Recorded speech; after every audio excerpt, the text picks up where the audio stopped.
이것은 지난 2008년 11월 어느 주일 오후 여수 솔샘교회에서 주혜주 교수님이 행한 특강입니다. 주혜주 교수님은 서울대학교 간호대학을 졸업하신 뒤 정신간호학을 전공하셨고 18년간 서울대학교 병원에서 간호사로 근무하셨습니다. 지난 2005년에는 이혼 여성의 이혼 결정 과정을 주제로 박사학위를 취득하셨습니다. 1997년부터 현재까지 경인여대 간호학과 교수로 재직하며 정신간호학을 강의하십니다. 주요 저서로는 심리치료 에세이 마음극장, 의사소통 워크북, 여성은 어떻게 이혼을 결정하는가 등이 있습니다. 우리가 성경적으로도 보면 창세기에 교회부터 만드신 게 아니고 사실은 가정부터 이루어지시잖아요. 그렇죠? 남자한테 여자를 만들어주시면서 이제 가정부터 사실은 이뤘기 때문에 저희가 아까 오늘 이제 저도 우리 목사님이 세민족교회 그만두시고는 설교를 아주 오랜만에 들었는데 저도 또 이제 은혜도 많이 받고 또 목사님 말씀하신 거에서 또 제가 또 이렇게 정리가 되는 부분도 있는데요. 이제 우리가 보통 이제 건강하기 위해서 하는 요가라고 하는 거는 평소에 안 쓰던 근육을 쓰게 하는 게 요가거든요. 예를 들어 앞으로만 걸으니까 뭐 뒤로 가게 한다든지, 그다음에 오른손을 주로 쓰면 뭐 왼손을 좀 쓰게 하는 걸 한다든지 이런 거가 요가되듯이 아까 우리 목사님이 얘기하신 중에 우리가 이게 통합적으로 성장해야지 건강한 거거든요. 첫째는 내적으로. 자기 이제 성찰을 좀 많이 해야 되는 그런 게 있고, 그걸 이제 영어로 하면 인트라가 되겠죠. 자기 내적으로 뭐 일기를 쓴달지, 어떤 영성 모임에 가서 자기를 돌아보는 시간을 갖는달지, 뭐 성격 테스트를 해본달지, 뭐 이런 것들이 다 인트라, 내적인 거고요. 두 번째가 인터퍼스널입니다. 그래서 이건 대인관계적으로 가장 이제 대인관계에서 가장 밀접한 관계가 바로 이제 촌이 없는 부부관계라고 할 수가 있고요. 또 이제 일촌인 또 자녀들하고는 그런 관계를 어떻게 할 것이냐를 우리가 또 생각을 해봐야 되고요. 더불어서 이제 우리 솔생교회나 제가 있는 세민족교회는 보통 사람들은 요 이제 두 가지에 초점을 많이 두게 되는데 아니다. 우리는 예수님이 하신 것처럼 사회적으로도 나만 잘 사는 게 아니고 같이 잘 사는 사회를 만들고 싶다는 데 관심이 있고, 이건 이제 사회적인 관계고, 네 번째가 이제 마지막 종교적인 거, 영적으로 우리가 어떻게 성숙을 하냐, 요 네 가지 측면, 내적인 거, 인간 내적인 거, 두 번째는 대인관계적인 거, 세 번째는 사회적인 거, 네 번째는 영적인 게 골고루 잘 자라야지만 이게 성숙한 인간이라고 할 수 있는데요. 잘못하면 기독교인들이 너무 영적인 거를 중요시 여기는 나머지 부부관계는 좀 소홀히 한다랄지, 그 다음에 또 너무 내적인 자기 인간 내적인 것만 관심 있는 사람들은 또 어디 조용한 데 들어가서 자기 영적 수행만 한달지 이럴 수가 있죠. 근데 우리가 대부분의 사람들은 가정을 이루고 또 교회를 나오는 사람들은 하나님과의 관계 이런 거를 통해서 이 네 가지 측면이 이제 골고루 자라야 되는데, 오늘 우리 이제 솔생 식구들하고 나누는 부분은 이제 그 중에 이제 가정을 우리가 좀 더 행복하지만 좀 더 행복하게 하기 위해서는 어떻게 해야 될까를 이제 돌아보는 거고, 그거는 이제 비교급인 거죠. 행복하지만 더 행복한 거. 근데 그 근거를 주로 이제 성경적인 거에서 저희가 찾으면서 한번 보도록 하겠습니다. 아까도 말씀드린 것처럼 하나님께서 제일 먼저 만드신 공동체는 교회가 아니고 오히려 가정이다라는 것을 볼 수가 있고요. 저는 그 가정에 대해서 이제 관심을 많이 갖기 시작하면서 깜짝 놀란 성경 구절이 바로 이제 베드로전서 3장 7절 말씀입니다. 저는 베드로 사도가 한성질 하잖아요. 성질도 급하고. 그런데 그 시절에 이렇게 귀한 가정에 대한 말씀을 해주셨다는 게 너무 감사하고요. 그래서 이제 시간 관계상 제가 그냥 대표로 읽어보면 베드로전서 3장 7절에 이미 베드로 사도께서 우리에게 뭐라 그러셨냐면 남편들아 이와 같이 지식을 따라. 그러니까 베드로가 그냥 막가파간데요, 아니더라고요. 가정생활하는데 뭐에 따라서 해야 되냐면 지식을 따라 하라 그랬어요. 근데 이 지식은 어디서 우리가 배웁니까? 공부를 해야 되는 거거든요. 그러니까 가정생활을 잘하기 위해서는 첫 번째 공부를 해야 된다. 그냥 저절로 잘 되는 거는 없다. 물론 가끔 이제 그런 부부들도 있지만 이렇게 지식을 습득해야지만 된다라는 거. 그래서 지식을 따라 너희 아내와 동거하는데 왜 어떻게 아내를 취급하라 그랬냐면 그 다음에 이제 방법. 그를 더 연약한 그릇으로 여기라. 여기 또 비교급이 나와요. 자, 더 연약한 그릇이라 그랬으니까, 자, 아내를 더 연약한 그릇이라고 한다면 남편은 어떻다는 거죠? 연약한.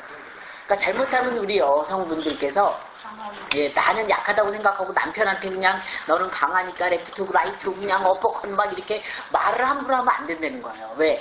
남편은 연약하고 그다음에 남편들이 유념해야 될 건 여자들은 비교급으로 더 연약하다. 그러니까 우리가 만약에 이 사기 그릇하고 크리스탈하고 부딪히면 누가 깨지겠어요? 크리스탈이 깨지잖아요. 그러니까 이게 부부간에 문제가 있으면 여자가 더 많이 다친다라는 사실은 또 남자분들께서 유념을 하셔야 됩니다. 그래서 더 연약한 그릇이요. 또 우리 믿는 사람들에게는 생명의 은혜를 함께 받을 자라는 거예요. 그러니까 나 혼자만 구원받고 저 사람은 어디 가는지 모르겠다 이런 게 아니고 같이 구원을 받아야 되는. 그래서 귀히 여기라 그랬거든요. 아, 여기도 별표죠. 귀히 여기라. 그래서 이제 제가 이제 쉽게 말하면 그 이제 부부 사이에도 이제 존댓말을 쓰라고 제가 많이 권유를 하는데, 우리도 이제 7년 연애하고, 목사님하고 이제 어쨌든 양력으로 치면은 같은 애거든요. 우리 목사님은 99, 1년 먼저 태어났다 그러지만 어쨌든 몇 개월일 차이인데, 맨 처음에 이제 오래 사귀고 그랬으니까 막 말도 그냥 아무개 막 이러면서 막 말도 함부로 하고 그랬었어요. 근데 이게 아무개 막 이렇게 부르면 그 다음 말이 어떻게 나갑니까? 험악하게 나가더라고요. 근데 이제 어느 날 생각해보니까, 아, 이게 커피를 담으려면 그릇이 필요하듯이 이 존경과 존중이 가려면 그릇이 필요한데 그 중에 하나가 존댓말이더라고요.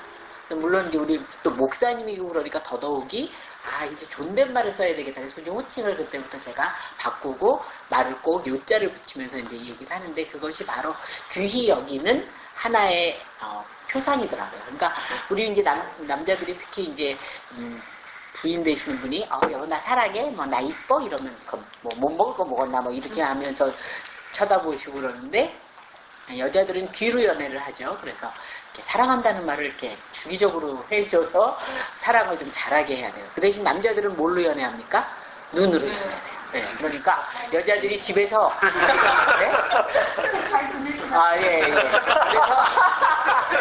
그래서 우리 서로 잘 들어야 돼요. 그래서 여자들은요, 저부터도 그런데 집에서는요 다 버리기 직전인 티셔츠, 딸내미가 입다만 거 그냥 버리기 직전인 티셔츠 입고 아무렇게나 하고 다니는데 그러면 안 되는 거죠. 배우자를 위해서 집에서도 좀 잘하고 있어요. 그래서 그런 의미로 본다면 남편 퇴근할 시간에 맞춰서 화장을 한다는 일본 여자들이 사실은 참 지혜롭다는 생각이 드는데, 이렇게 남자들은 눈으로 연애하고, 그래서 우리 여자들이 보기엔 골비인 것 같은데 막 남자들은 헤벨레 하면서 쫓아가잖아요. 그게 이제 남자들이 되게 이제 눈으로 연애하고 여자들은 귀로 연애해서 주기적으로 이렇게 당신 참 오늘은 참 분위기가 있네 이렇게 근거 있게 또 칭찬을 해야지, 근거 없는 갑자기 하면 또 이제 엄한 짓 했을 가능성이 높거든요. 그러니까 그런 귀로서 당신이 있으니까 내가 참 편안하다 했지. 근데요 진짜 그건 거짓말이 아니고요. 며칠 전 뉴스에 나왔잖아요. 이혼한 40대 남자의 그 뇌졸중에 걸리는 이혼하지 않은 남자보다 몇 프로가 더 많다고요? 40%. 1.4배거든요. 그래서 제가 예전에 그래서 이 가정에 대한 얘기할 적에 여자분들한테 남편들 있는 사람들한테 너무 잔소리하지 말라 그러는데 이제는 긍지 갖고 하라 그러려고요. 이게 마누라의 잔소리가 없으니까 남자들이 빨리 죽는 것 같아요. 뇌졸중에 걸려. 그래서 여자들의 잔소리 때문에 남자들이 건강 관리를 하는 거더라고요. 그래서 그러니까 하여튼 바람직하게 해야 되는데, 어쨌든 베드로께서 그렇게 귀히 여겨라. 그래서 쉽게 말하면 내 마누라를 향단이 취급하면 나는 방자가 되는 거고, 마누라가 향단인데 자기가 이도령이 될 리가 없잖아요. 뭐 요새 새로 쓰는 춘향전이 나와가지고 바뀌는지는 모르겠다만, 이렇게 배우자를 향단이 취급하면 나는 방자가 되는 거고, 배우자를 춘향이 취급하면 내가 이도령이 된다는 사실을 알아서 같이 업그레이드 되고 같이 다운되는 거지, 내가 업되고 이 배우자가 다운된다 그런 위치는 세상에 없다는 거예요. 그러니까 우리가 서로 귀히 여기면서 같이 왕이 돼야 되지 않을까 이런 생각이 듭니다. 그래서 이제 부부싸움하면 그런 거 많이 느끼시겠지만 기도가 막히죠. 기도가 막혀서 사실 이제 우리 이상하게 또 이렇게 가정사역에 대해서 얘기할 때쯤 되면 또 예화로서라고 저희한테도 문제가 생겨요. 그래서 얼마 전에도 문제가 생겨가지고 또 이제 이메일을 서로 주고받은 적이 있었는데, 아마 목사님도 그때 기도가 잘 안 됐을 거고 저도 이제 기도가 잘 안 되더라고요. 이제 화가 나가지고 잘 이렇게 해결은 됐는데, 어쨌든 이렇게 부부가 이제 문제가 되면 기도가 막히고, 또 부부가 싸우면 또 아이들한테 직방으로 영향이 가죠. 그래서 사실은 오늘은 이제 시간이 짧아서 자녀들에 대한 얘기는 제가 좀 이제 생략을 해야 될 텐데, 그 자녀들에게 사실은 줄 수 있는 가장 큰 선물은 부부간의 사랑이에요. 나 없이도 저 두 양반이 잘 노네. 이러면 사실 애들한테 제일 안심이 되는 거거든요. 근데 보아하니 맨날 투닥투닥거리고 싸우고 그냥 뭐 왔다 갔다 던지는 게 그냥 뭐 깨지고 이러면, 아이고, 저 양반 내가 모셔야 되는 거 아니야. 이런 아이들한테 부담을 주기 때문에 사실은 아이들한테 뭐 가외시키고 뭐 해주고 뭐 땅 남겨주고 아파트 남겨주는 것도 중요하지만 사실은 부부끼리 건강한 사랑을 하는 게 아이들한테는 가장 큰 사랑이라는 걸 우리가 유념을 해서 우리가 이제 더 잘 살지만 더 행복하게 사는 걸 한번 생각해 보자는 거죠. 자, 그래서 제가 이제 오늘 소개해 드릴 거는 제가 이제 이 가정에 대한 공부를 하다 보니까요. 제가 이제 교우들 중에도 이제 이혼한 교인들이 생기더라고요. 특히 이제 우리 목사님이 주례를 했는데 막 이혼하는 커플이 생기니까 막 이걸 어떻게 해석해야 되나 또, 특히 뭐 우리 같은 공동체에서는 어쨌든 같이 안고 가야 되는데 이런 이혼 문제가 왜 생길까 이런 게 관심이 있어서 제가 이제 간호사이면서 박사 논문은 이혼에 대해서 썼습니다. 어떻게 하길래 이혼까지 결정을 할까? 그렇게 처음에는 죽고 못 살던 부부가 그런 생각이 들어서 이제 했는데 그렇게 공부를 하다 보니까 이 전 세계적으로 건강한 가족이라는 개념이 이렇게 널려져 이렇게 쭉 펴져 있는 거예요. 그래서 오늘은 이 건강한 가족 개념을 통해서 살펴보고 그 중에 우리가 어떤 거는 잘하고 있는데 어떤 거는 좀 보강을 해야 되겠다 그렇게 생각을 하시면 좋을 것 같고 만약에 자료가 필요하시면 제가 목사님 통해서 이 문헌을 좀 보내드리도록 하겠습니다. 전 세계적으로 가정학자들이 자타가 공인하게 자기네가 생각하기에도 그렇고 이웃이 보기에도 저 집은 참 잘 사는 집이다. 건강하게 참 잘 사는 집이다라는 가정을 뽑아서 주관식으로 니네 가정이 어떻게 사는지를 한번 기록을 해봐라. 그 주관식으로 내주고 그거를 다 추려봤대요. 몇 개의 나라가.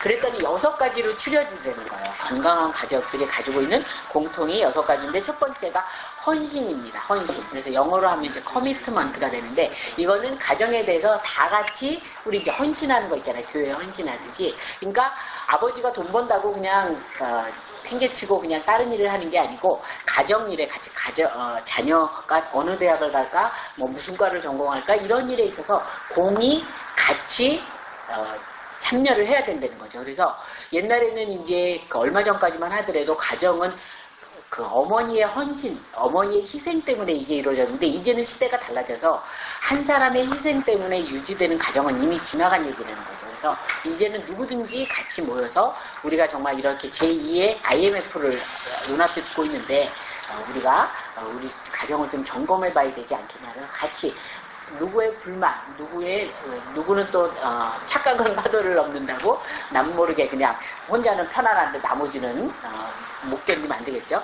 이제 한 가지 떠도는 웃기는 얘기 중에 이제 이렇게 남자가 되게 이제 남자들이 먼저 죽으니까 이렇게 문명을 직전에 둔 남편이 마누라 손을 꼭 잡으면서 침상에서 여보 나는 당신 때문에 참 잘 살았는데 당신도 그렇지 이랬는데 운명을 못했대요.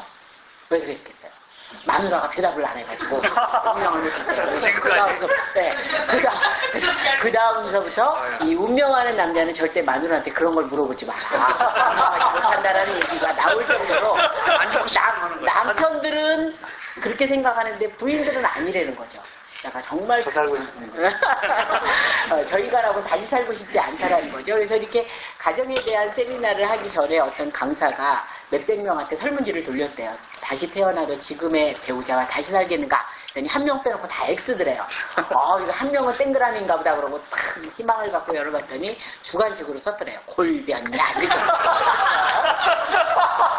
그러니까 우리가 OECD 국가 중에서 이혼율이 2위거든요. 미국이 1위고 우리가 2위인데 걔네들은 싫으면 같이 안 살아요. 같이 산다는 거는 좋으니까 사는 거거든요.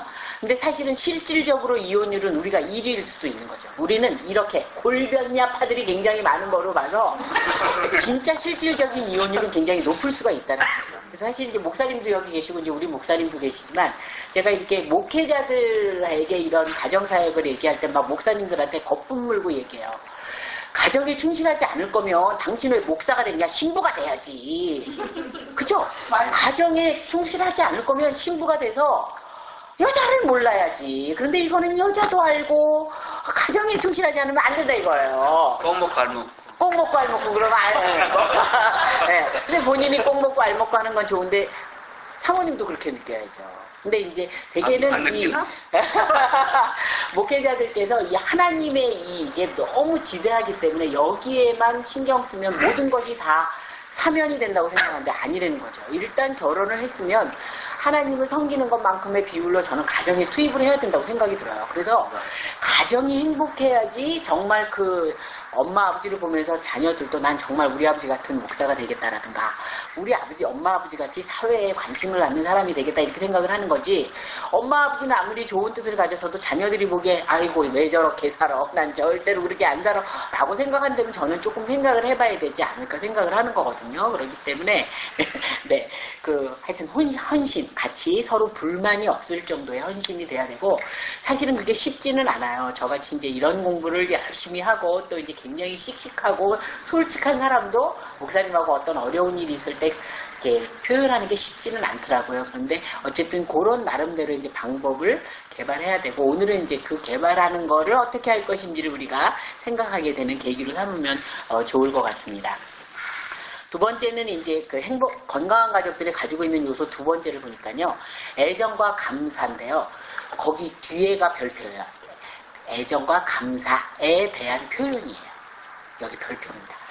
아무리 사랑하는 마음 가지고 있어도 땡이 되는 거예요. 자, 제가 이제 전제 라디오 같은 거 들으면서 이제 이렇게 귀한 말씀도 많이 건지는데, 그 세계적으로 유명한 종이 되려면요, 5-5개 음이 나와야 된대요. 5음이 잘 어우러지는 종이 세계적으로 유명한 종이에요. 에밀레 종이 이제 그 중에 하나라 그래요. 근데 이 아무리 5음이 잘 나는 종이어도요, 땅 쳐서 소리가 안 나면 그건 쇳덩이에요, 쇳덩이. 그쵸? 애정과 감사도요, 표현을 해야지 더 의미가 있는 거고 그때부터 의미를 지니는 거지. 나 마음속에 우리 마누라에 대해서 배우자에 대해서 감사하고 있다. 그건 아무런 소용이 없다는 거예요. 그래서 오늘 우리가 유념해야 되는 거는 애정에 대한 표현, 감사에 대한 표현. 하나님이 우리 헌금 받아야 사시겠냐고요. 그런데도 우리가 헌금을 하잖아요. 우리에게 기도를 하라 그러시잖아요. 절대자이고 우리를 만드신 위대한 창조주인데도 우리에게 말로 감사하라고 그러고 헌금으로 감사하기를 원하거든요. 하나님조차도. 그런데 부족한 우리 인간끼리는 이거는 말할 필요가 없다는 거죠. 그죠? 그래서 오늘은 사실은 가정사역을 하려면 이 부부끼리 좀 앉아야 돼요. 작업하는 게 있기 때문에. 우리 김 집사님만 하더라도 그냥 아주 멀리 떨어져 계시니까. 네. 사실은 오늘 다시 한번 이렇게 배우자를 한번 보셔요. 멀리 떨어져 앉아 있어도 한번 우리 목사님도 저기가 아니고 여기서요. 네. 이 배우자를 쳐다보는데 이렇게 두 눈을 잘 못 쳐다보고 눈빛이 흔들리는 분, 이거 좀 문제 있어요. 네. 우리 서울에 1박 2일 오셔야 돼요. 네. 네. 사실은 오늘 배우자를 제가 이렇게 보라 그랬는데 오늘의 이 배우자는 누구의 작품이에요? 내 작품이에요. 하나님은요 우리한테 원단만 맡기셨어요. 원단만. 옷감 끊을 때 원단 아시죠? 원단은 안 바뀌어요. 베드로가 개가천선했다고 바울이 되는 게 아니고요. 바울이 바뀐다고 베드로가 되는 게 절대로 아니에요. 베드로는 베드로답게 살다 죽었고 바울은 바울답게 살다 죽었어요. 그렇잖아요. 바울은 늦게 믿었어도 그 서신서를 통해서 했고 또 바울은 십자가에 거꾸로 못 박힐 정도로 또 정말 순교를 하신 거거든요. 이게 나름대로 원단은 있는데 이 원단을 또 어떻게 가공하냐는 배우자인 거예요. 오늘의 배우자가 마음에 안 든다. 쪼린 감자 같다. 작품이 마음에 안 든다. 그 내가 조각을 잘못했기 때문인 거예요. 남의 작품이야. 원단은 어쩔 수가 없어요. 하지만 그 원단을 가공하는 거는 나의 책임인데 이건 배우자의 책임이라는 거죠. 그래서 그냥 간단히 말씀을 드리면 내 배우자가 결혼하기 전보다 발전했다. 그러면 내가 꽤 괜찮은 사람인 거예요. 근데 나하고 결혼한 이후에 우리 배우자가 뭔가 대인관계도 축소가 됐고 뭔가 되게 만만하잖아요. 역량이 줄어드는 것 같다. 이러면 내한테 문제가 있는 거죠. 네, 그러니까 그거는 자식한테도 마찬가지예요. 우리 애가 날이 갈수록 애가 용량이 286에서 386이 팬티급으로 좀 올라가야 되는데 애가 그냥 486 같았는데 어느 날 보니까 286까지 점점 용량이 줄어드는 것 같다. 그러면 부모가 뭐가 문제가 있는 거예요. 그거를 우리가 유념해서 상대방의 문제가 아니고, 그죠? 그러면은, 원단이 그러면은 이게 기스가 있었는데 그럼 어떡하냐. 그죠? 그래도 제가 참 이런 거 할 때마다 좋은 게 뭐냐면, 그 기스라는 말 할 때 이렇게 딱 알아들어서 웃어주시는 분이 있으면 좋아요. 우리 학생들한테는 기스라고 그러면 몰라요. 그럼 희약까지 그러면 또 애들이 무슨 얘기인가 그래요. 우리 희약까지 다 알잖아요. 그죠? 희약까지는 좀 듣는데. 기스가 있는데도 고르는 건 그 사람 탓이죠. 그죠? 기스를 안 보였냐고요. 다 보였는데도 아니, 보이지 않을 수 있어요. 연애 시대는 안 보이죠. 안 보이죠. 안 보이죠. 그건 자기 깍지가 낀 거지. 그것도 자기 책임인 거죠. 예. 결혼하기 전에는 두 눈을 부릅뜨고 상대방을 봐야 되는 거예요. 흠이 없나? 하고 잘 맞나? 그런데 이왕 자기가 선택한 배우자에 대해서는 결혼한 후에는 어떻게 살아야 돼요? 한 눈을 감고 살아야 된다고요. 단점이 보여도 이미 내 배우자인 걸 어떻게 하겠어요. 그래서 어떤 여자가 연애 시절에는 남자가 너무 잘해줬는데 결혼하고 났더니 막 너무 관심이 없는 거예요. 그래서 너무 속상해서 이제 따졌어요. 여보, 연애하기 전에는 그렇게 나한테 잘하더니 당신 도대체 요새는 소 닭 보듯이 하냐고 그랬대요. 그랬더니 남편이 아주 그냥 무심하게 쳐다보면서 아니 잡은 물고기에 먹이 또 주는 거 맞냐 이렇게 하더라는 거예요. 요 말도 굉장히 시사하는 바가 커요. 아까 지식을 따라 살아라 했잖아요. 베드로전서 3장. 이 말씀 아주 외우셔야 돼요. 무슨 말이냐면 천성적으로 남자들은요 결혼을 완성으로 봐요. 결혼하기 전까지는 막 있는 돈 다 털어가지고 막 양손 쓰는 데 가서 분위기 잡고 뭐 멋있는 데 데려가서 데이트하고 막 이러면서 온갖 투자를 해가지고 결혼하면 결혼을 완성으로 이제 다 이루었다. 작은 물고기인데 먹이를 또 줄 필요가 없다 이렇게 생각을 하는 거거든요. 근데 여자도 그렇게 생각하면 괜찮아요. 근데 문제는 여자는 어떻게 생각해요? 지금부터 시작이다. 그렇게 생각을 하는 거죠. 그러니까 완성이라고 생각하는 사람과 시작이라고 생각하는 사람이 모였는데 이게 괜찮을 리가 없잖아요. 그러니까 이거를 서로의 이게 서로 체질의 차이구나 라고 생각하면서 결혼은 완성도 아니요, 완전한 또 그냥 처음서부터 모든 거를 그냥 하나건 같이 해야 되는 그런 게 아니라 같이 모든 거를 준비해서 정말 높은 산을 올라가는 산행과 똑같다. 이렇게 생각을 하면서 같이 호흡을 맞춰야 되는 거란 말이에요. 그런 의미에서 우리가 애정과 감사에 대한 표현은 하나님도 원하시는데 정말 애정에 대한 표현이 잘 안 떨어지면 하나님을 생각하세요. 하나님이 돈이 필요하겠어요? 그럼 웃기는 얘기 있잖아요. 유대인 랍비하고 신부님하고 개신교 목사하고 이렇게 종교회의를 하는데 보니까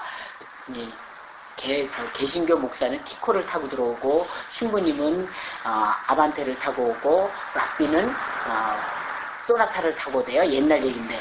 그래가지고 이제 종교회의가 다 끝난 다음에 이제 물어봤대요. 이제 차가 너무 천차만별이니까 헌금 관리를 어떻게 하길래 이렇게 우리가 타고 오는 차가 다 다르냐 그랬더니 이제 개신교 목사님은 이제 헌금이 들어오면 이렇게 금을 거놓고 이렇게 던진대요. 그래서 이쪽 거는 하나님 거, 이쪽 거는 내 거 이렇게 한다고. 그러고 이제 그러면 신부님은 어떻게 하시냐 했더니 동그라미를 그려놓고 바깥으로 나가는 건 하나님 거, 안으로 들어오는 건 내 거 이렇게 한다고. 근데 이제 랍비한테 물어보니까 랍비는 아이고 참 헌금 관리들은 이상하게 하시는군요. 그러면서 나는 헌금 들어온 거 다 재단에 위에다 놓고 하나님 원하는 만큼 가져가십시오 이렇게 한다고 그러고 남은 거가 자기 거라고 그러더라는 거예요. 하여튼 이렇게 이 얘기도 시사하는 바가 있잖아요. 하나님은 돈이 필요한 게 아니거든요. 그런데도 우리한테 시기도를 바치라고 그러고 감사의 기도를 드리라고 얘기하는 하나님도 그러시는데 부족한 우리 인간은 항상 애정과 감사에 대한 표현이 있어야 되는 거예요. 읊혀쓰게 표현. 그래서 과연 우리 부부는 정말 당신 사랑한다. 당신이 있어서 고마워. 이 어려운 시기에 당신이 어디 안 가고 이 자리에 이렇게 있어준 게 너무 고마워라는 말을 한 지가 몇 수년 되는지 아니면 어저께 했는지 우리가 살펴봐야 되고 자녀한테도 마찬가지인 거죠. 그래서 저는 이제 정신간호학을 전공했기 때문에 이제 이 치료 중에 미국은 워낙 이제 여러 가지가 많기 때문에 그런데 포옹 치료라는 게 있어요. 포옹. 영어로 이제 허그 테라피죠. 그래서 오늘 한번 해보죠. 오늘 한번 글쎄 말이야 이렇게 해야 되는데 이게 쭉 끝난 다음에 이제 하도록 하겠습니다. 이 포옹 치료라고 해서 아주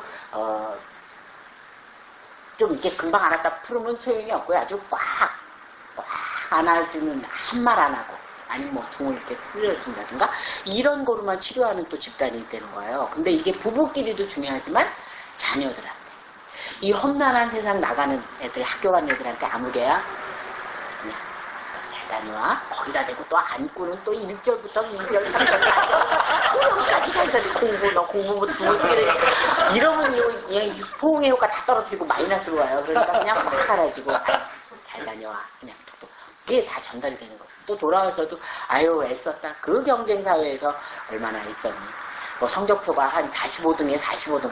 그것도 1등 하기도 힘들지만 꼴등하기도 힘들다고요. 그러니까 애썼다 꼴등하느라고. 네. 부부끼리도 필요하고 자녀들한테도 꼭 안아주는 그런 포옹 치료가 필요한데 그런 것도 다 애정과 감사에 대한 표현이라는 거죠. 그래서 반드시 우리가 love, 사랑한다. 이거는 품사가 동사이듯이 반드시 표현하는 거에 의미가 있지 그냥 내 마음속에 있다라는 거는 소용이 없다는 걸 아시고 특히 자녀들이 어리기 전에 더 많이 안아주실 때 또 일정한 나이가 지나서도 가끔은 사실은 한국뿐만이 아니고 대부분 이제 가정 그 학자들의 연구에 의하면요 아버지하고 맏아들의 관계도 굉장히 어려워요. 혹시 집사님 이 순위가 어떻게 되세요? 자녀? 아이들 두 명입니다. 아니 집사님의 아직은 남자는. 제가 장남입니다. 아버님하고 관계가 어떠세요? 관계가 네. 무슨 말씀인지 잘 모르겠는데. 네, 너무 편하냐. 네, 그렇죠. 우리가 보기에는 싼아이들끼리니까 굉장히 잘 통할 것 같은데 아주 이게 물론 여기에는 이제 또 사회학적으로는 뭐 굉장히 복잡하게 하여튼 설명하는 게 있는데 생각보다 상당히 좀 이게 복잡하거든요. 근데 아드님만 두 분이죠? 네. 근데 첫째 아드님하고는 관계가 어떠세요? 글쎄 뭐 그렇게 아주 친밀하지는 않죠. 네. 그러니까 사실은 남자들끼리 막 또 오사가사 그냥 막 사랑한다 이게 조금도 거북하면 그냥 안아주는 거. 우리 아무개야 한번 오랜만인데 좀 이리 와봐라. 어휴 이렇게 듬직하니 아빠가 그냥 밥 안 먹어도 되겠네. 그냥 그 정도까지. 그냥 어색하면 그냥 안아주는 거. 그것만. 어휴 아빠보다 너 이제 튼튼해 뭐 이런 식으로. 이게 우리는 너무 신체적 적이 없거든요. 근데 이런 포옹 치료만으로도 정말 질환들이 치료가 되고 수명이 길어진다는 거예요. 그래서 뭐 딥키스를 잘하는 거 미국은 별걸 다 연구하니까 이 키스를 진하게 하는 부부 그 다음에 포옹을 많이 하는 부부가 건강하게 살고 수명도 길어진다는데 아니 별거 별거 다 먹는 반에 그까지 그거 못하겠어요. 그죠? 그러니까 우리가 한번 그런 거를 하듯이 애정과 감사는 표현함으로써 의미가 있다. 근데 이런 거를 안 믿는 사람들한테 설명하기보다 믿는 사람들한테 설명하기가 더 쉬운 거예요. 왜? 이미 성경책에 범사에 감사하라고 나와 있는데 그죠? 범사에는 마누라 빼고 아니거든요. 마누라 포함해서 남편 포함해서 감사하는 것 이런 것들을 생각하셔야 됩니다. 그래서 사실 이제 목사님 이제 여기 오신다 그러길래 이제 잘됐다 따라가야지 이렇게 생각을 했는데 저희가 이제 결혼기념일이 이제 10월 24일이고 제 생일이 21일이고 이제 결혼기념일이 24일이에요. 그래서 목사님 또 거기 뭐 말은 진짜 원장님인데 뭐 그냥 뭐 안 돼 있는 아니 맨 땅에 헤디가 계시죠. 전 또 저대로 사실은 지금 이제 농구 때문에 좀 정신이 없는데 하여튼 결혼기념일을 좀 해서 잘 됐다 이제 생각하고 나름대로 이제 따라온 건데요. 어쨌든 이렇게 결혼기념일이라든가 이런 것도 그냥 단순히 어디 가서 뭐 레스토랑 가서 그냥 뭐 촛불 켜놓고 뭐 포도주 한잔 마시는 거 그것도 멋있지만 우리가 참 그런 날을 기해서 당신 그래도 너 여태까지 나랑 같이 살아줘서 참 고맙다. 또 앞으로 향후로 우리한테 남은 날을 어떻게 살아갈까지도 같이 얘기하는 그런 기회를 갖는 게 중요한 거지 뭐 단순히 분위기만 내는 날은 아니라고 생각이 듭니다. 어쨌든 그 성경적으로도 그 남편들 아내 사랑하기를 어떻게 그리스도께서 교회를 사랑하듯이 하라 그랬거든요. 그리스도가 교회를 사랑하듯이 사랑하라 그랬으니 마누라를 볼 때 얼마나 진짜 사랑해야 되는지는 뭐 성경책에 이미 다 나와 있는 거라고 생각을 할 수가 있습니다. 게다가 이제 에베소서 5장 21절에는 피차 복종하라 그랬거든요. 이거는 뭐 아내만 복종인지 물론 아내들아 남편들에게 복종하라 나오지만 21절에 가서는 피차 복종하라. 요즘 이제 우리 세대하고는 달리 또 우리 자녀들 세대는 또 여자들이 너무 조금 거세서 조금 문제가 되고 있다는데 옛날 또 우리 부모 세대와는 달리 너무 또 이게 급진적으로 그냥 여자들이 옛날 당했던 거를 남자들로부터 그냥 따따블로 받으려고 그러다 보면 이제 가정들이 이혼이 그래서 또 많이 늘어나고 있는데 피차 복종하는 거. 그래서 예수님께서 우리를 사랑하실 때 십자가를 지신 것만큼 사랑하신 거를 우리가 생각하면서 힘으로 상대방을 조정하려는 게 아니고 예수님처럼 무력으로 힘이 없는 그거로 우리를 사랑하신 거를 생각해서 부부끼리도 힘으로 조정하려고 하는 게 아니고 정말 그냥 성김으로써 사랑을 해야 되겠죠. 저는 이제 우리 세민족 교회에서는 교인들 중에 이제 결혼 날짜가 잡히면 이제 목사님하고 같이 이제 결혼 교육을 이제 하거든요. 그래서 그때도 이제 많이 이제 얘기를 해요. 그래서 여기 서로 돕는 배필이라 그랬는데 얼만큼 도와주면 되겠냐 그러면 대부분 이제 여자 입에서 50대 50이요 그러거든요. 근데 그렇게 되면 평생 50이 어디까지냐 그거 놓고 싸우다가 끝나요. 왜냐하면 여자가 생각하는 50하고 남자가 생각하는 50은 다르거든요. 그리고 또 이제 너무 변화를 빨리 가져오려고 하면 좀 힘들죠. 이제 그래서 이제 아까 지식을 따라라는 얘기가 나오지만 제가 이제 목사님 통해서 몇 가지 책을 좀 추천 도서를 가정에 도움되는 책을 몇 권 추천해 드릴 텐데요. 이 여자하고 남자하고 뇌의 구조가 다르다 그럽니다. 여자들은 어때요? 밥 얹혀놓고 찌개 끓이면서 애 울면 가서 하고 이게 아주 멀티플이에요. 여러 가지를 다 할 수가 있는데요. 하나님께서 남자들은 원단을 그렇게 만들지 않고 한 번에 하나만 하게 만드셨다는 거예요. 그러니까 남자들은 자기 신문 보고 있는데 애가 울어도 못 듣잖아요. 그러면 여자들 눈에 보기엔 어떻게 돼요? 애비라는 게 혹시 짜가 아니야 막 이렇게 생각을 하는데 아니라는 거죠. 여자들은 이렇게 멀티플로 한 번에 여러 가지 일을 할 수가 있는데 남자는 그렇지 않다라는 걸 생각하시면서 기다려줘야 되고 반드시 뭐를 부탁할 때는 아주 구체적으로 한 번에 한 가지씩만 시키셔야 돼요. 여보 지금 세탁기가 끝냈거든? 빨래를 꺼내다가 털어서 널어줘 이래야 돼요. 그러지 않고 빨래 널어줘 그러면 알았어 그러고 나중에 가보면 어떻게 돼요? 북어대가리처럼 그냥 널어놓고 그러면 이제 여자들은 막 신경질 내면서 이걸 일이 도와주냐고 그냥 일을만 더 만든다 그러면서 막 그러면 남자는 막 영문을 몰라 하거든요. 아니 도와달라 그랬더니 널어줬는데 왜 화를 내고 그래? 네. 이렇게 도와줘도 화를 내느니 다음엔 안 도와주고 차라리 욕먹는다 이렇게 되는 거예요. 점점 멀어지는 거고. 우리들 여자들 눈에는 아니 빨래는 반드시 털어서 넣는다는 건 아주 그거는 ABC잖아요. 남자들한테 이게 ABC가 아니에요. 그거는 제일 수학이 어려운 게 뭐예요? 미적분이죠. 빨래를 털어서 넣어야 되는 건 미적분인 거예요. 그러니까 반드시 부탁을 할 때 한 번에 한 가지 구체적으로 부탁을 해요. 여보 빨래를 털어서 널어줘. 그 다음에 옷걸이에 넣을 건 따로 있거든. 그거는 겉에 입는 거는 거기 널어줘 라든가 해야 돼. 근데 여자들은 성질이 급해서 어떻게 하면 갈르니 죽지. 차라리 내가 널고 말아 이래가지고 하다 보면 맨날 여자 일이 하나도 안 끝나는 거야. 남자들은 교회 갈 때 일찍 차려입고 이놈의 마누라 또 늦네 이러고 앉아있고 차 안에서 있죠. 운전석에. 여자들은 자기 혼자만 저렇게 차려입고 혼자 가서 앉아있으면 여자는 그냥 다 챙기느라고 그러면 은혜가 안 되죠. 그래 너 혼자 가서 은혜 받아라 그냥 이러면서 앉아있으면 하나님 말씀이 들어올 리가 없죠. 근데 그거는 원단의 차이라는 거. 그래서 우리가 지식을 따라 공부한다라는 게 갈수록 저를 아주 고개를 끄덕이게 돼요. 한없이 공부를 해야 돼요. 뇌도 구별내지 사랑도 남자는 눈으로 한대지 여자는 귀로 한대지 또 남자는 뭘로 연애합니까? 촉각으로 연애해요. 그래서 여자들이 향수를 많이 쓰는 이유도 남자들에게 이렇게 촉각적으로 자극을 주기 때문이고요. 그 대신 여자들은 뭘로 연애하냐면 이 접촉. 그러니까 남자는 후각으로 연애를 하고 여자들은 접촉을. 그러니까 이제 이렇게 완전 촉각으로 하고요. 그래서 사실은 우리 대한민국 남자들은 세계적으로 조사를 해봤더니 실제로 성에 대해서 점수를 굉장히 많이 주는 남자들이라고 해요. 그래서 성의 그러니까 섹스에 어떤 문제가 생기면 그냥 세상 끝난 것 같이 생각하잖아요. 근데 사실 우리 여자들은 꼭 거시기까지 안 해도 그냥 남편이 같이 누워있고 도란도란 얘기하고 그냥 뽀뽀하고 그런 정도로만 대체 오케이.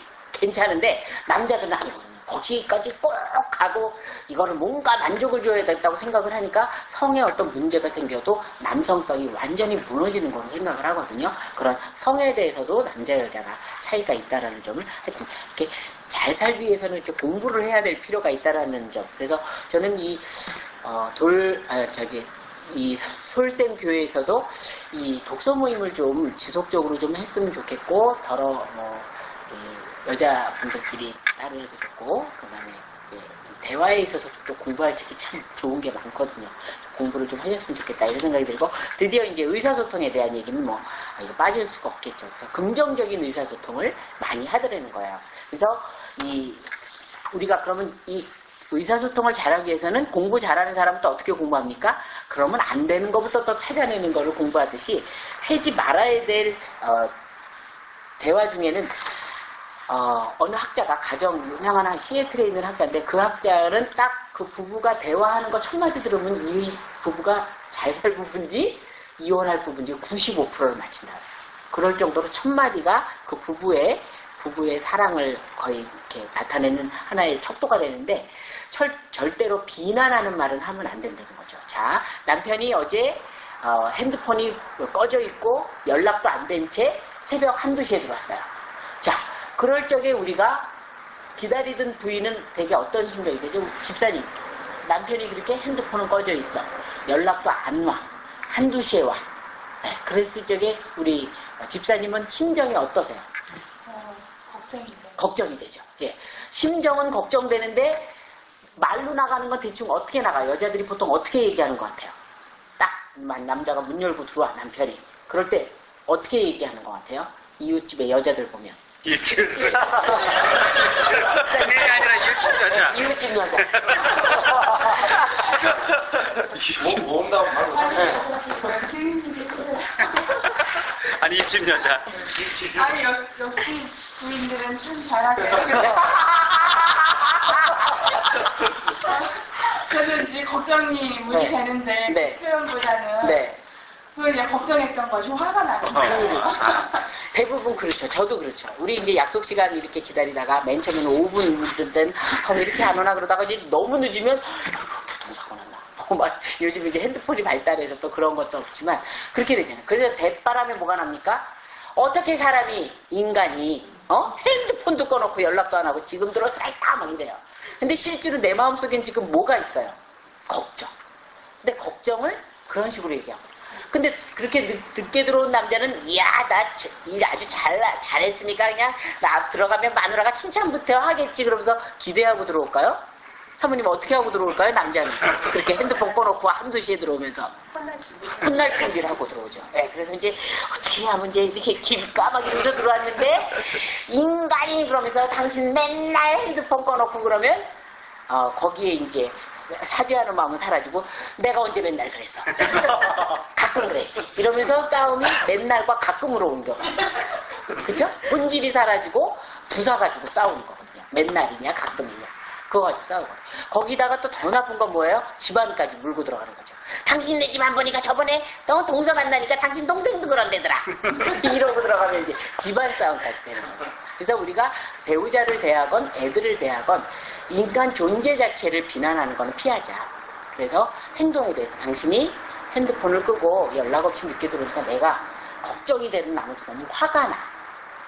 이렇게 얘기를 하면 저쪽도 정말 미안해 막 이렇게 얘기를 할 텐데 그렇지 않고 이제 맨날 인간으로서 막 이렇게 하니까 저쪽도 이제 본론은 없어지고 이제 부사 가지고 싸우게 되는 건데 우리가 이렇게 행동을 가지고 애들한테 자녀를 키울 때도 마찬가지인 거죠. 네가 컴퓨터를 30분만 하겠다고 약속을 했는데 1시간 넘게 하고 있으니까 엄마가 실망이 되는구나 라고 얘기를 해야 되는 거거든요. 그러면 아이가 행동에 대해서 엄마 쏘리 미안하다든가 하는데 너 보아하니까 한 번도 약속 안 해. 맨날 여자들 많이 한 번도 절대로 늘 막 이런 얘기 많이 듣잖아요. 근데 이제 듣는 사람은 그거에 걸리거든. 내가 언제 맨날 하루 빠지고 그랬는데 이런 식으로 거기에 걸리거든요. 그러니까 여자들도 말 쓰는 거 이제 그런 거를 조심해야 되죠.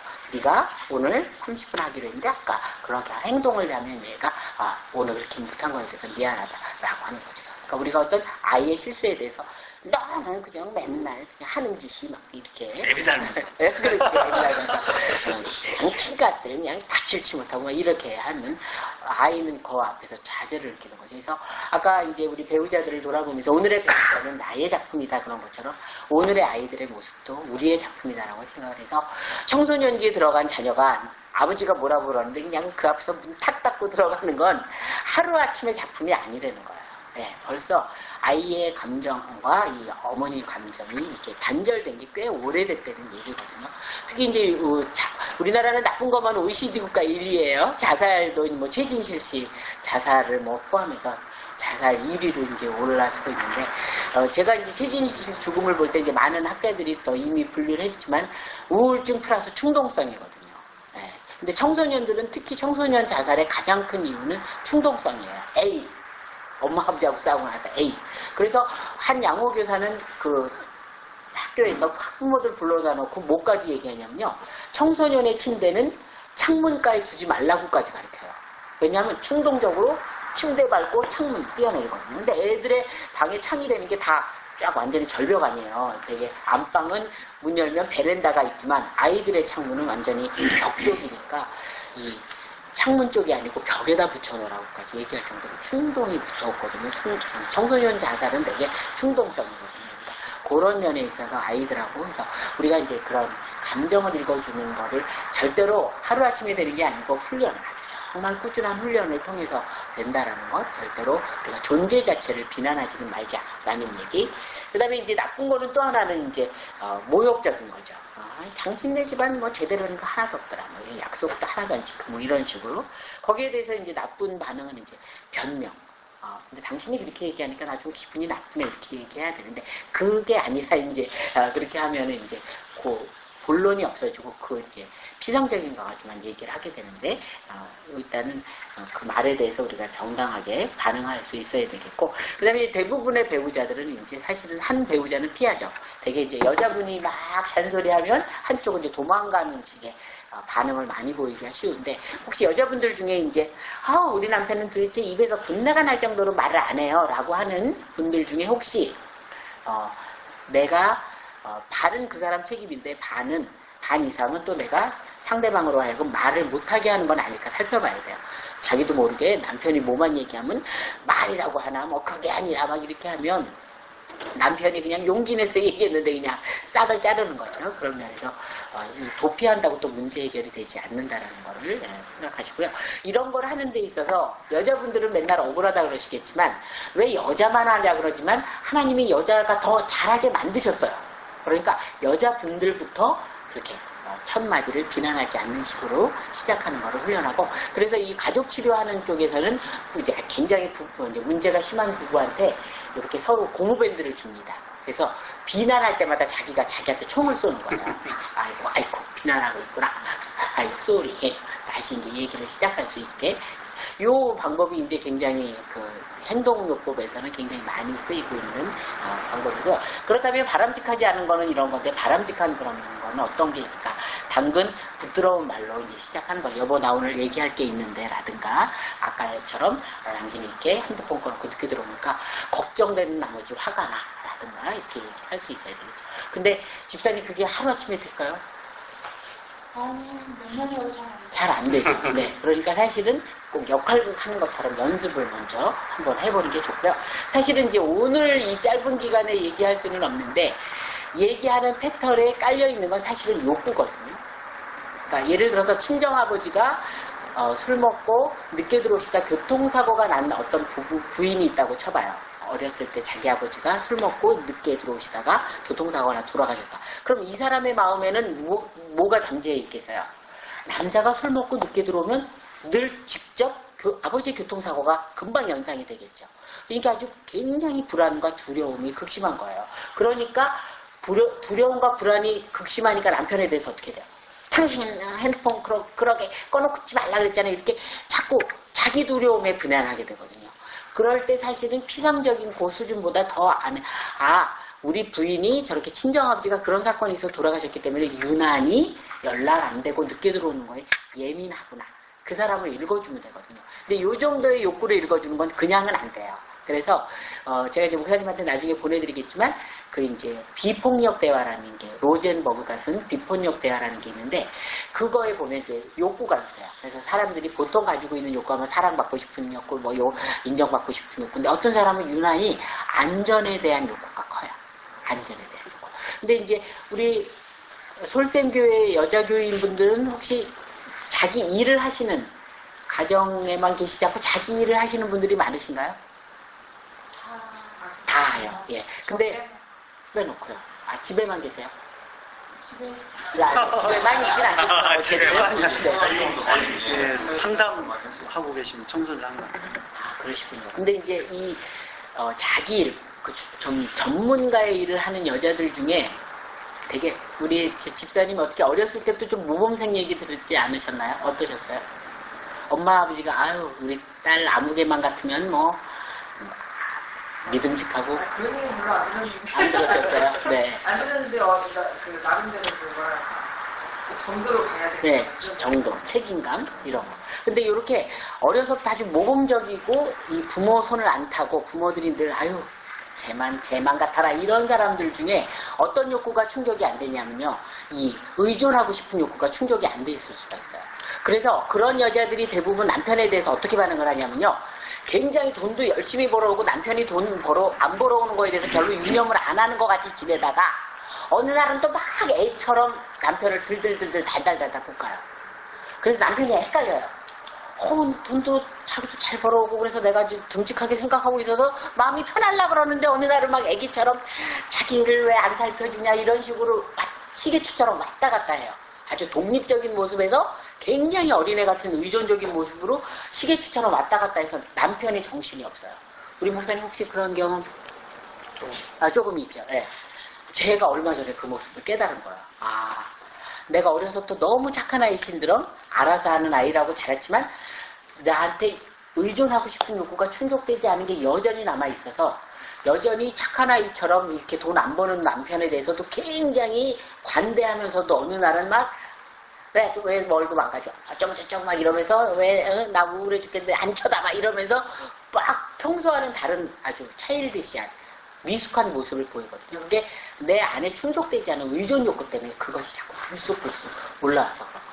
그러니까 이런 열망, 욕구 이것들이 를 아는 게 굉장히 중요하거든요. 그런 면에서 조금 전에 추천해드린 그 비폭력 대화라는 건 혼자 공부하면 좀 어려웠고 잘 진도가 안 나가요. 이거는 반드시 이렇게 뜻이 있는 분들이 모여서 훈련을 통해서 그걸 하시고, 저는 만약에 그게 잘 되면, 그러니까 그거를 누군가 한 사람이 좀 세미나 가서 좀 배워오시는 게 좋아요. 리더처럼. 그러고 이제 출생 교인들이 먼저 하시고, 그 다음에 지역 주민들한테도 그런 거를 해주시면 굉장히 좋아서. 그래서 이런 욕구가 충족이 되면 얼굴색이 달라져요.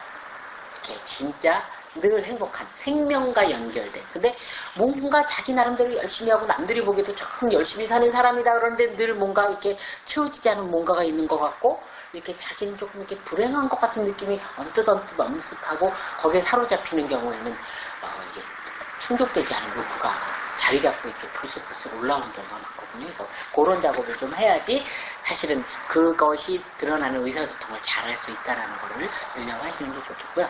아까도 말씀드린 것처럼 뭐 의사소통 강의 그러면 저는 제 분야에서는 꽤 하는 사람인데도 우리 집에서 우리 딸들한테는 어이구 내 감정 읽어주는 사람 아무도 없어 그래서 애들이 섭섭해할 때가 있는데 아주 죽을 때까지 이거는 노력을 해야 되는 거고, 그런 자기의 욕구를 알아차리고 의사소통을 잘하면 대부분이 해결된다는 거를 알아두시고요. 아까 저는 목사님 설교에서도 많이 제가 은혜를 받았다고 말씀을 드렸는데, 정말 그냥 우리가 말로 이념적으로 이렇게 뭐를 하는 집단이 아니고 그냥 우리의 삶 속에서 우리가 행복하면 어떻게 하길래 진짜 그렇게 행복하냐라고 사람들이 물어볼 수 있을 정도의 그런 어떤 존재의 기쁨, 이런 것들이 우리한테 흘러넘쳐야 되지 않을까 생각이 들면서 그 요한복음 그 진리를 알지니 진리가 너희를 자유롭게 한다라는 것도 그런 상태가 될 때를 그 자유라고 표현하지 않았을까 이런 생각이 듭니다.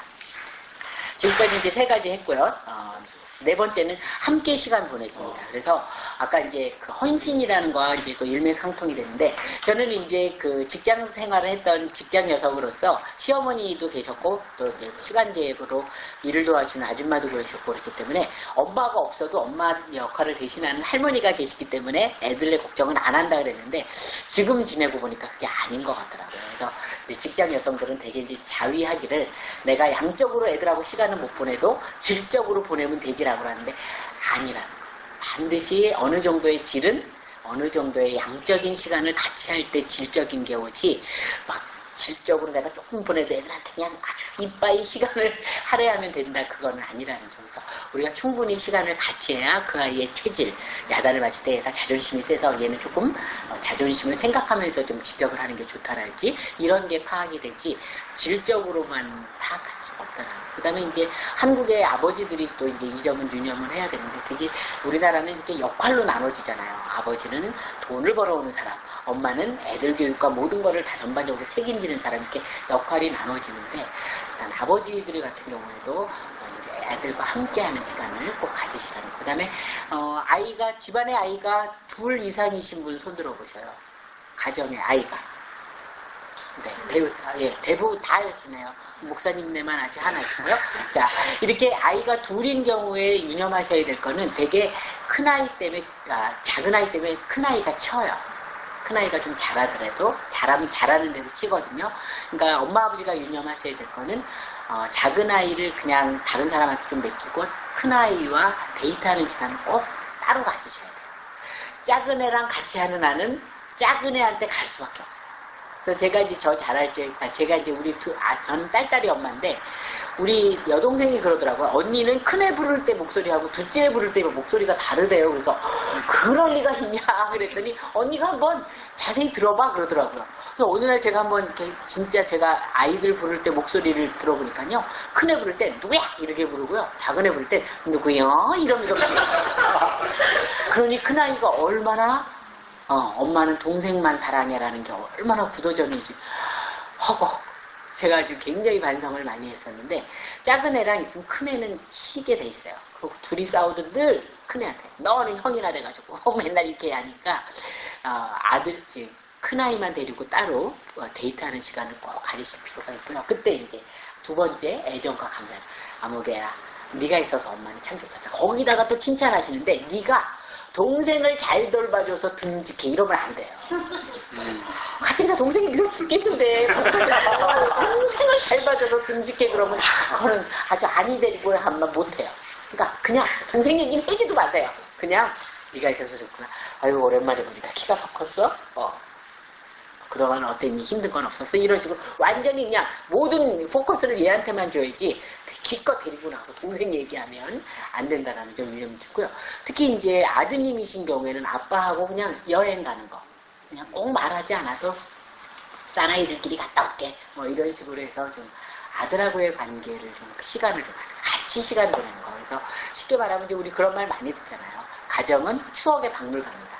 어렸을 때의 추억으로 먹고 사는데 사실 이제 다 이제 연애 결혼하셨고 중매 결혼하셨는지 잘 모르겠지만 이제 연애 결혼의 장점은 그런 게 있는 것 같아요. 이렇게 정말 남편이 꼴보기 싫을 때 그래도 옛날 연애했을 때 우리가 어디 갔을 때 참 좋았지 이런 거 가지고 이제 그 어려운 시기를 조금 잘 견딜 수 있는 게 이제 연애의 장점 중에 하나인데 그런 아이들도 어렸을 때 추억을 많이 가질수록 좀 청소년기가 돼서 어려운 시기에도 잘 견딜 수 있다라는 거. 그러니까 그거는 은행에 잔고를 많이 적금을 많이 해놓는 거랑 똑같은 거죠. 그러면 어려울 때 그 적금 부어놓은 거 찾아다 쓴다 이렇게 생각을 하시면 되는 거니까 어느 정도 함께. 그래서 이제 저희 집도 이제 요즘은 애들이 하도 이제 대학교 들어가서 오히려 더 바빠졌는데 그래도 우리 집은 일주일에 무슨 요일 몇 시는 애들하고 같이 니네들 시간이 언제 되냐 그래서 일주일에 한 번은 적어도 가정예배 간단히 보면서 가족회의를 하는 시간이 필요한 것 같아요. 그래서 저희는 이제 하면서 엄마가 요번 주는 논문 제출 기간이라 굉장히 바빠서 이 집안일을 전혀 못하니까 좀 니네들이 도와다오라 이런 얘기를 이미 도와주지 않으니까 너 엄마 지금 바쁜 거 눈에 안 보여 이래가지고 야단치는 것보다는 미리 얘기를 해서 협조를 구하는 게 좋고요.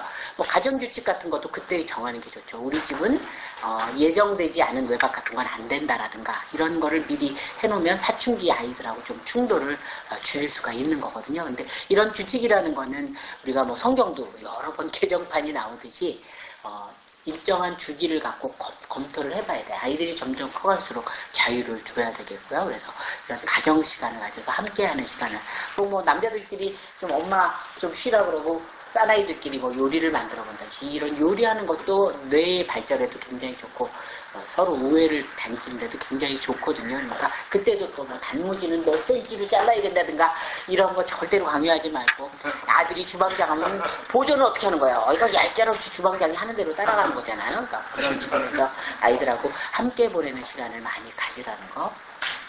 5번째는 이제 영적인 태도입니다. 그래서 요거는 이제 우리가 종교 가진 사람들이기 때문에 더할 나위 없이 이제 우리는 이제 이점을 가지고 있는데요. 꼭 여기서는 종교뿐만이 아니고 영성으로서 가치관을 얘기합니다. 내가 무엇을 중요시 여기는지. 그래서 예를 들면 아빠는 공부 정말 못해도 좋으니까 건강만 하라고 그러는데 엄마는 무슨야 공부도 잘해야지 이렇게 생각하면 아이들이 혼동을 일으키죠. 아빠는 그냥 건강이라 그러는데 엄마는 공부라고 한다랄지. 그러니까 이런 것도 이제 엄마 아버지가 서로 의견을 좀 통일해야 될 필요가 있고요. 저 같은 경우도 이제 우리 목사님하고 연애할 때 아유 결혼은 뭐하러 해 그냥 연애하듯이 살지 뭐 이랬는데 결혼하게 됐고 또 결혼하고 나서 저는 애 낳지 말자 그냥 우리 둘이 이렇게 연애하듯이 살면 되잖아 그랬더니 우리 목사님이 애를 굉장히 좋아하시거든요. 자기가 못나니까 낳기만 해다오 내가 다 키운다 그래서 제가 머리가 나빠가지고 속아 넘어서 낳는데 머리가 나쁘기 다행이었던 것 같아요. 그때 안 낳았으면 어떻게 할까 싶은데 그때 그렇게 사람이 젊었을 때 생각하는 자녀와 우리가 또 나이 먹어서 생각하는 자녀의 비율이 다르거든요. 그런 것처럼 가치관이라는 건 살면서 달라지니까 그런 거를 재점검해서 서로 저 사람은 뭐 이 사람이 야구를 굉장히 좋아하니까 야구를 보는 시간만큼은 내가 절대로 타치하지 말아야지라든가 뭐 이런 것들을 네, 우리 목사님하고 결혼기념일 날 싸우고 대판 싸운 게 한 2-3번 되는데 그게 다 제가 아주 힘들게 이 같이 보내는 시간을 가졌는데 나를 놔두고 그냥 야구 보거나 축구 보거나 그래가지고 대판 싸우고 그 다음날까지 울고 불고 난리친 적이 있었거든요. 그런 거에서 이제 이 남자는 정말 하나님 다음에 축구가 중요하구나라든가 뭐 이런 우선순위를 알아줘서 그거를 인정해 주는 게 중요한 거지 어떻게 나를 두고 축구를 좋아할 수가 그거 가지고 싸우면은 일생 싸워요. 그러니까 상대방이 좋아하는 거에 대해서는 서로 인정해 주는 게 필요하고 이제 서로 합의를 좀 찾아가는 게 필요하겠죠. 6번째 이제 마지막으로는 이제 스트레스에 대한 대처 능력입니다. 그래서 아까도 말씀드렸듯이 제2의 IMF 시기 어쩌면 더 힘들 시기라고도 얘기하는데 이런 유연성. 자, 일단 우리 이제 가족부가 얘기를 하면서 지금 나는 이제 회사에서 잘렸는데 당장 다시 일자리 구하기는 힘들 것 같고 여자가 지금은 직장을 더 구하기가 쉬운 것 같으니까 자 어떻게 하면 좋겠어. 그래 당분간은 당신이 돈 벌고 나는 살림에 또 흥미가 전혀 없는 건 아니니까 당분간은 내가 집안 살림을 할게. 이런 식으로. 근데 대한민국의 남자들이 굉장히 그 남성 역할에 대해서 고정적이거든요. 어떻게 남자가 부엌에 들어가 이런 경우가 많은데 그런 가족보다는 스트레스에 닥쳤을 때 어떤 힘든 상황에 닥쳤을 때 빨리빨리 대처할 수 있는 그런 능력이 건강한 가족의 하나의 증거라는 거예요. 그러니까 우리가 정말 유연성이라는 거는 전문가만이 할 수 있잖아요. 그렇죠? 맨 처음에는 원칙대로 하다가 이제 어느 정도 잘하면은 유연성을 갖듯이 그런 유연성을 갖는다는 거죠. 그래서 제가 오늘은 우리 솔쌤 식구들하고 같이 그 건강한, 세계적으로 건강한 가족들이 가지고 있는 6가지 요소를 한번 살펴봤는데 그 헌신, 우리가 가정에 있어서 서로 공의, 헌신을 잘하고 있어서 아무도 불만이 없는가. 2번째는 애정과 감사에 대한 표현은 충분히 하고 있는가. 또 긍정적인 의사소통은 잘하는가. 그래서 아까 욕구를 읽어주라는데 그거는 조금 더 공부를 하고 훈련을 해야 되고요. 그냥 제1단계로 할 수 있는 건 비난하지 말자. 2번째는 감정을 읽어주자. 그래서 예를 들어서 아이가 뛰어들어오면서 엄마 나 오늘 학교에서 매 맞았어 이렇게 호소하는 애한테 엄마들이 어때요? 아유 우리 똘똘이 맞아서 속상하겠네 이렇게 감정을 읽어주기보다는 이놈의 자식 그냥 못 나가지고 선생한테 맞았다고 그러면서 그냥 똑 때려요. 그럼 선생님한테 야단 매 맞아서 속상한데 엄마한테 딱 맞아서 더 높아가지고 거기다가 더 나쁜 건 애비까지 꽂혀 들어가는 거예요. 애비 닮아가지고 칠칠치 못하다고. 더 나쁜 엄마는 이제 요즘 세상이 어떤 세상인데 때리는 선생님이 어딨어 당장 니네 선생님 이름대 이래가지고 교장실에 전화하는 엄마. 그 전화하는 엄마 뒤에서 쳐다보는 아이는 어떤 심정일까요? 속으로. 학교는 내가 가야 되는데. 전화하는 엄마가 하면 나는 내일부터 학교 일찍 가노. 그렇죠? 훨씬 더 많이 오죠. 그러니까요. 담임놈한테 참 힘들어요. 네. 나나 치면은 그 이런 사람 있었거든요. 이 아이가 잘못했어. 잘못했으면은 왜 잘못인지 알았다니 그 사람한테 물어보라 했는데 자기 딸 때리라. 우리 딸을 남겨주는 선생님이 어떻게 믿고 사냐고. 요렇게 저한테 이제 전화기 메시지 받아서 이런 말을 어떻게 선생님들 가르칠까 참 두려운 생각. 네. 그러거든요. 네. 그러니까 너무 이렇게 애의 일방적인 편을 들어서 사실은 아이를 망치는 건데 적어도 우리는 그러지 말아야 되겠죠. 그래서 사실은 영국에서는요, 그냥 중산층에 들어가려면 10가지 조건이 있다 그래요. 근데 그게 어려운 게 하나도 아니에요. 속옷은 남들이 안 보는 데다 나온다 이런 거예요. 두 번째는 아무 데서나 가서 재료만 있으면 할 줄 아는 요리가 한 가지 있다. 세 번째는 교통법규를 지킨다 이런 건데 그 10가지 중에 하나가요 뭐냐면 다른 집 아이가 잘못해도 야단치는 거가 들어갔어요. 그게 중산층의 조건이라는 거예요. 근데 우리 요즘 잘못 야단쳤다가는 그 부모한테 머리끄댕이잖아요. 근데 그거는 잘못된 거거든요. 사실은 자기 아이만 하는데 그런 어쨌든 감정을 읽어주는 우리 똘똘이 선생님한테 맞춰서 속상하겠다. 그러면 아이가 벌써 자기 평가 다 들어가요. 엄마 사실은 주의를 3번쯤 받았는데 너무 떠들었나 봐. 다음에 주의 2번쯤 받을 때까지만 떠들어야지. 이런 식으로. 엄마 나 놀게 이러면서 나가죠. 그럼 그 아이의 마음에는 이 세상에서 아무리 내가 힘들어도 내 감정을 읽어주는 엄마가 있으니까 나 살만해 이렇게 생각하는 거죠. 그런데 전자와 같은 엄마면 어떻게 해요? 내가 다시는 엄마한테 얘기하나 봐라. 벽창호 같은 엄마한테. 이렇게 생각을 하는 거겠죠? 그러니까 우리가 부부 사이에도 이제 그런 감정을 읽어주는 대화가 필요하고요. 저는 이제 우리 남자분들이 많이 계시는 데 가면은 꼭 그 예화를 하나 드는데, 예를 들면 남편이 이제 신문을 보고 있는데, 집사람이 옷장을 열어가지고 옷을 막 이리 제쳐보고 저리 제쳐보면서 내일 30년 만에 여고 동창회 가는데 입을 옷이 없어 막 이렇게 이제 신경질을 막 내는 그런 마누라에게 어떻게 대답을 해주시겠냐 그랬더니 경상도 남자가 손을 들고 얘기하는데요. 택도 없다 그러는데요. 택도 없다. 그래서 뭐가 택이 없어 했더니 우리 마누라가 분명히 옷 사달라는 얘기를 꺼내는 거예요. 확인해 보셨냐 그랬더니 확인 안 해봐서 안 봐도 비디오 1, 2, 3편이래요. 근데 대한민국 여자 중에 그렇게 철 없는 여자 별로 없거든요. 지금 이 30년 만에 여고 동창회를 나가려고 그러는 이 집사람의 마음은 어떤 심정이겠어요? 허술하게 보이고 싶지 않은 거죠. 그냥 30년 만에 나갔는데 그냥 꼰대 있게 보이고 싶어. 그 마음을 읽어주면 되는 거거든요. 당신 여고에 가는데 이쁘게 입고 갖고 싶구나. 그까지만 읽어주면 되거든요. 그럼 그 다음 처방은 본인이 해요. 내가 옷 입어볼 테니까 당신이 좀 봐줄래? 라든가 아무리 봐도 옷이 없으니까 조금 출혈을 해서라도 옷을 사야 되겠어 라든가 그럼 본인이 알아서 하는데 거기다 택도 없다 그러거든요. 그러니까 우리가 이렇게 그 사람이 지금 뭐를 얘기하고 있는지 읽어주면 그 사람의 저는 이제 간호사들 강의 가서는 그런 얘기 많이 하거든요. 수의실 안내 이런 데서 불친절을 당해가지고 그냥 이만큼 화가 나서 간호사실에 와가지고 괜히 엄한 간호사한테 화를 내는 환자한테 절대로 거기에 걸려 넘어지지 마라. 너한테 화를 내는 게 아니고 이 사람은 지금 병원에 와서 당한 여러 가지 불친절 때문에 화가 나는 거니까 병원이 생각보다 친절하지 못하죠. 제가 대신 사과할게요. 이러면 팍 꺾어지거든요.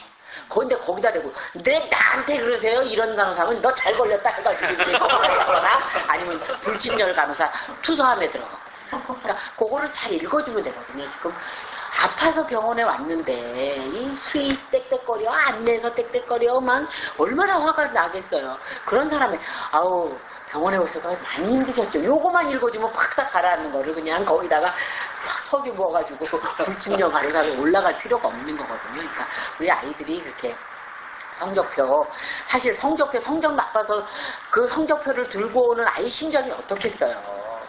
성적 나쁠 때 제일 속상한 건 당사자거든요.